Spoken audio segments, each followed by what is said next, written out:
Welcome HDTV. You're now rocking with your boy.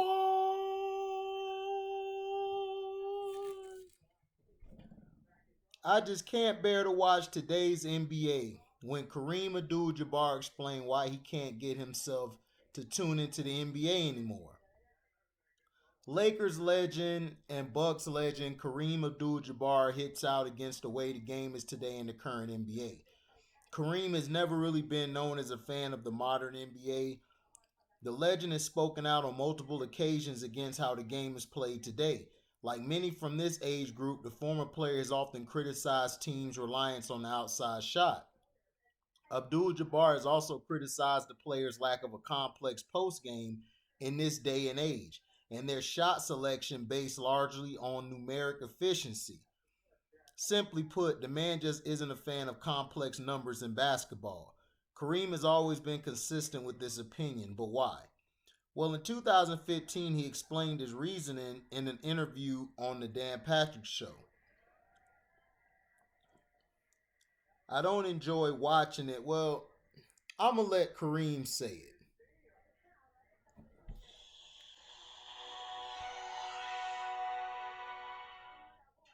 Lucky to have Kareem Abdul-Jabbar, the Hall of Famer, all-time leading scorer, joining us in the man cave. Coming up next week at 10 Eastern, that's November 3rd, 10 Eastern, HBO will be airing Kareem, Minority of One, a documentary focusing on the life and career of Kareem Abdul-Jabbar. First of all, welcome. Oh, thank you. What do you want us to learn that we didn't know with this documentary? Well, just some of my motivations for the stances that I took and what was going on in my head when I did certain things. I wasn't very keen on sharing too much with the press because sometimes I felt that they were out to make me look bad. So I was very cautious. I was too cautious. But that was something that more or less Coach Wooden kind of put that in our heads. He didn't let us talk to the press. Severely limited our access to the press. He felt that they were a nuisance. So I kind of took that attitude with me when I came into the NBA, and that did not serve me very well. But did it? So it stunted your media growth by going to UCLA? I don't think it stunted my growth, but it just made me suspicious and cautious with the media, and I maintained that attitude for way too long. I got to work. Those are people that you have to work with when you're a professional athlete, and if you don't do it, it's bad for you. It's bad for your sport. Bill Walton wasn't afraid to voice his opinions later on in his career at UCLA. How outspoken would you have been at UCLA? Looking back, given those times when you were there. I was kind of outspoken, but I wasn't on any kind of crusade. But for example, when Dr. King was assassinated, there was a demonstration at UCLA. I participated in it. We just lined up on Bruin Walk, and people challenged me. They said, "Well, you're going to get a chance to play in the NBA and make a lot of money. You shouldn't be out here protesting." Really? Yeah, and there's no way that those two things correlate. But that was the attitude that we had to contend with from the average American. But I always found that as great as you were as a player, you were even more fascinating as a person. There was so much there. But what part of you says, I do want to share that. I just don't know if I can trust people that I want to share when you were playing. I think for me it was if I understood that the correspondent had some personal integrity and I respected his work, I'd open up and talk with them. If I didn't, I'd be more cautious. And sometimes they would make statements or try to bait me, and I wasn't going for that. It would get into it would get contentious. Is there any correlation between height and personality? What you share and don't share, shyness? If you're 6'3" instead of 7'2", are you different? I think so because when you're exceptionally tall, or if you stand out in any way, it kind of puts you inside. It pushes you inside because people single you out, and then you feel you have to defend yourself, or you have to avoid being singled out, and it gets complicated. Did obligated to play basketball? No, I like playing basketball. But was baseball a first love? Baseball definitely was first love, but the fastball wouldn't go over the plate with any regularity. Wait, you were a pitcher? Yeah, I could throw it really hard, but I didn't have Randy Johnson as a role model. See, I needed him, that tall guys could pitch. Did you play in high school? No, I didn't play. I stopped, and I could have played in high school because the basketball coach was the baseball coach in my high school, and he said, "Do you want to pitch? You can come out." And I said, "No, I'm going home every day." So I just stopped playing baseball at that point. But that's always the game that I loved the most. 1963 was a great year. The Dodgers swept the Yankees. I got to rag everybody for like 2 months after the World Series was over. Because you're living in New York, and so you had the Yankee fans, and then you being a Brooklyn Dodger fan. And the Giants fans, very obnoxious people. Still to this day, So, yeah. What role did Jackie Robinson play in your life? Jackie Robinson played a big role in my life. He was a role model when I was a kid. My mom pointed him out to me that he was articulate and intelligent, and you should be like him. I ended up going to UCLA. Where he went? Yeah, it was. He was a great role model, though. I really appreciate the things that he stood for and the stances that he took. It really made a lot of sense. He helped start a black-owned bank in Harlem. I went up there with my $17 and put it in the bank. He was just somebody that I admired so much and saw a lot of leadership there. But how difficult, and you face this, to turn the other cheek when something happens on the court or in life, that Jackie was able to somehow do that? Jackie was able to do that, but Jack was he was very good at getting his word in. He often would challenge guys to meet him under the stands between innings, and they were like, "No, I'm not going to do that." So Jack fought back, and as time went on, people accepted him.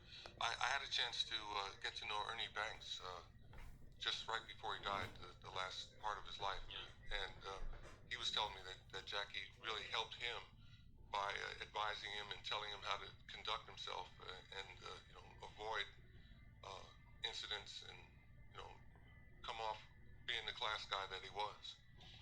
We're talking to Kareem Abdul-Jabbar, the HBO special, so you know it's great. Kareem, Minority of One, November 3rd at 10 Eastern and 10 Pacific documentary focusing on the life and career of Kareem Abdul-Jabbar. Did you ever get bored scoring? No. I never got bored in any parts of the game because I enjoyed winning. Guys I played with enjoyed winning. They enjoyed the fact that I helped them win a lot of games. It was a mutual support. But you were so good at the sky hook. I didn't know if it got to the point where, like, Tiger Woods has reinvented himself. Like, he had broke down his swing a couple of times and he wanted to be even greater. Like, did you ever assess your game and say, well, I've got this down. Now what do I want to do differently? Yeah, I would work on different parts of my game as my career proceeded. I remember one off season I went to Pete Newell and asked him, a few questions about what was happening, and he explained to me why certain guys that played very physical had an advantage. I needed to strengthen up, so I got in the weight room. So the last 4 or 5 years that I played, they couldn't push me around. It really lengthened my career. If somebody didn't see you in the 60s at UCLA, how would you describe you in a sentence or so? I had a great time at UCLA, doing everything. Going to class was great. Playing basketball was great. Got to go to football games, and there were co-eds. I'd gone to all-boys school. So Power Memorial was an all-boys school? It was all-boys school, so I got out to UCLA, and the co-eds at UCLA are stunning. I wasn't leaving there, But, okay, I'll fill in for Kareem. He's the most dominating. Do you think Michael Jordan was dominating? Kareem changed the game. Well, Lou Alcindor changed the game. And it felt like those teams were so good, so polished, and to understand the science of basketball. How important was that Coach Wooden was teaching you something more than just play basketball there was a lot more going on with his teachings. He was teaching us the secrets of success, and he was teaching us how to be for real in terms of living up to your commitment, your commitment to the team, the commitment to your teammates, the program, and yourself, your own goals. And he wanted us all to graduate and learn how to be good citizens, good parents, good husbands. That's what he wanted us to learn, and basketball was just a means to that end for him. I was amazed to go to his apartment and how modest a life Coach Wooden led. And he would do his interviews out in the courtyard. And then if he thought not you were worthy, but if he liked you, he would let you inside. And this was after his wife died, Nell, and I sat in there for 3 hours, and he just was opening his scrapbook and just talking because he understood I was asking about reserves on UCLA's team. Right. You know, Larry Hawley. I mean, I'm throwing out Swin Nader and all these names there, and he knew that Glenn Shackelford and Kenny Heights. He knew that I loved the program, and for 3 hours he made me a sandwich, and he just talked, and part of me felt sad. But then I don't know why. I don't know why I felt that way towards the latter part of his life. The sadness that you noticed was the fact that Nell had died and he was alone. That was his partner, and he really missed her. So when we would come around and distract him and talk to him about various things, he really enjoyed that. Beginning every baseball season, we get together and say, all right, who's going to do well and who isn't. He knew I was a big baseball fan, so we really enjoyed that. What were the playgrounds like back in the 60s here in New York City? Playgrounds were like basketball as a blood sport. You mentioned playing that at the cage on West 4th Street. Yeah. It was like that more or less anywhere you played in the city. It's not like that now. It's become very placid and calm game. All the kids just want to shoot 3-pointers and talk about that. But what was it like when you showed up to play? It was get the best guys out because we have a challenge. And, the guys that I played with, we played in northern Manhattan and up in Harlem, and we played in Queens and Brooklyn. We go out to the beach and play, come down to lower Manhattan and challenge people. One of the guys in my neighborhood used to make bets on the side, and if we won, he'd put $50 in our pocket. That was a lot of money in 1962, Best guy you played against on the playground? Jeez. Earl Monroe. Really? Oh, yeah. New York played Philly, and the Baker League played the Rucker. So I played on the New York team. This is between my senior year in high school and my first year at UCLA. So is Earl with the Bullets then? Yeah. Or is he in college at Winston-Salem? He was in college at Winston-Salem. Okay. But he played in the Baker League for the summer. So the Baker League All-Stars played the Rucker All-Stars. So, and I didn't know who he was. And he had his own cheering section. He came out and there were people running around talking about Jesus, Jesus. And I'm like, wait a minute. He was the first black Jesus? That I know of. So he comes out and he has on a white low cut and a black high top. And the game starts, and I didn't start the game. But the game starts and he's doing all this weird stuff with the ball. He hasn't even crossed half court. And then he jumps up in the air and throws a pass with topspin. It goes 3/4 of the court, hits the ground, and catches somebody in stride that catches it and lays it up. I was like, oh. We're gonna have a game today. Plus, he just had a great handle. He could handle it and he could shoot it. Just lights out. He could shoot it. Not with the range of Stephen Curry, but he had good range and great ball handling skills. But did they want a piece of you though? Like, there's always the guy on the playground that's trying to dunk over you. Right. You got that? Yeah, but I didn't let that happen. I was at that point. No, I kind of dealt with that. My first year playing varsity basketball, 9th grade, I got run over a couple times, and then I saw you play Walton in Walton's first game at Dayton, Ohio, preseason, and I knew Bill was in a little like there was that learning curve Mhm. when that first happened. But what did you see when you saw Walton? Here's a guy who went to UCLA, and were you seeing something different at that position? Well, Bill was a consummate team player and understood the team game. He's a good passer, had a good variety to his game. I had a strange symmetry with Bill because I played against him his first game, and I played against him his last game. Oh, really? When he played, the Celtics. Lakers in '87, that was his last game. So, we have this symmetry. But Bill's an incredible player, and that game that he played in the NC2A finals, what was he? Memphis State, 21-22. 21-20. Who's going to see that again, When you hear Michael Jordan's the best player of all time, how do you react? I react by saying those people probably didn't see Oscar Robertson play, and they didn't see Jerry West play. Some of the guys that played when the games weren't televised. But why isn't your name there? Because people admire Michael's extraordinary athletic ability, which is so obvious. And for me, they just see someone who's tall, and they don't think I'm working that hard at it. But I couldn't do what Michael did. Michael couldn't do what I did. So that's just something people are going to argue about from now until the end but of I time. think you're shortchanged, though. I am, but that's You are. that's the way it goes. People sometimes how do they say it? The appearance of something really takes on a reality of its own that really isn't justified. You made it look too easy. Yeah. And being told that's unfair, you should be doing this. I always compare myself in that sense to Roberto Clemente. He made it look easy, and he did some incredible things out there that people can only think about.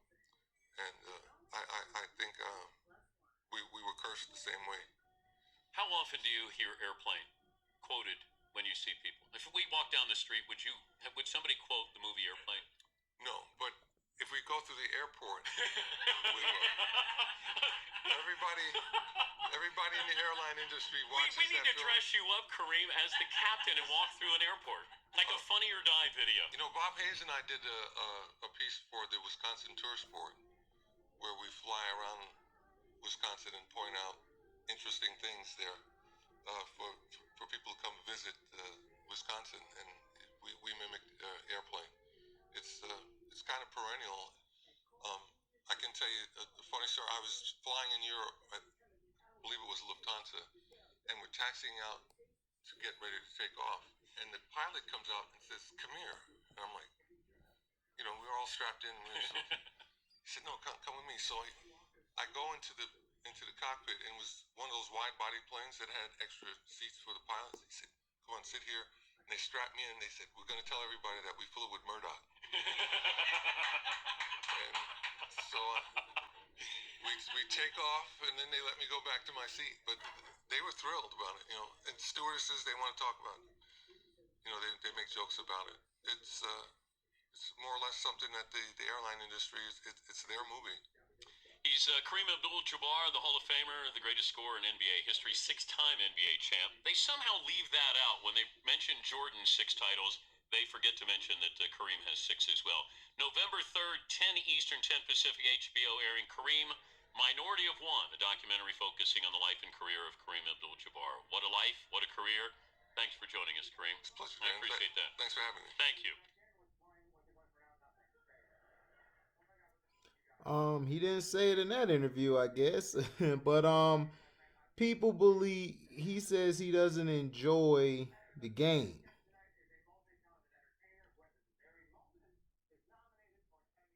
And it's because of the post game. As well as you got people who are on the Twitterverse basically saying the only reason Kareem hates today's game is because he's bitter. His trademark skyhook immediately went out of style past his playing days. Now, while we do enjoy that cheeky explanation, this is what he says. Nowadays, they'll take 20 shots and a half, 3-point shots. So, by putting a premium on a low percentage shot, it's changed the nature of the game. It's different. I don't enjoy watching it as much, but I think the fans like it, so it's going to remain part of the game. And it's being honest.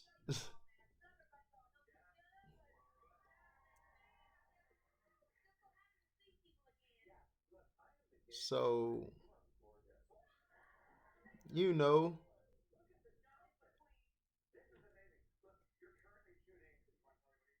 and that's how he feels about it. This was back in 2015, that interview. He was just talking about himself, you know, but he don't the game is not as good as it used to be. And to me, you by them taking the physicality out the game has really hurt the game. And a lot of times the game can't grow because you got mostly, to me, I would like to say, not so good players, and you have some that are great players. Whereas back when I was growing up and then back in the day, you had to learn how to play both sides of the ball. It wasn't no two-way player.